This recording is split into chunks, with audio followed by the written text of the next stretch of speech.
ഗുരുദേവന്റെ ദർശനങ്ങൾ എന്ന് പറയുന്നത് ഗിരിനിരകളേക്കാൾ ഗരിമയും അലയാഴികളേക്കാൾ ആഴവും മഹാവിഹായസിനേക്കാൾ വിശാലവുമായ ഒരു പ്രായോഗിക ദർശനത്തിന്റെ വക്താവ് മാത്രമല്ല, പ്രയോക്താവുമാണ് ഗുരുദേവൻ. അവിടെയാണ് വിശേഷം.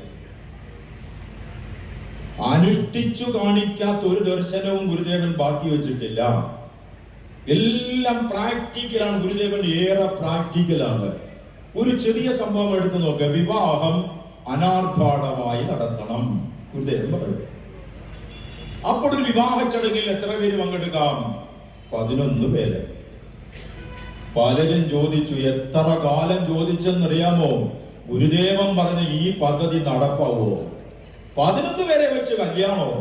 വധൂവരന്മാരും ബന്ധുക്കളും കൂടെ ആകുമ്പോഴേ ഒരു 100 പേരെങ്കിലും ഗുരുദേവൻ പെർമിറ്റ് ചെയ്യേണ്ടതായിരുന്നു എന്ന് പറഞ്ഞ് അതിനെ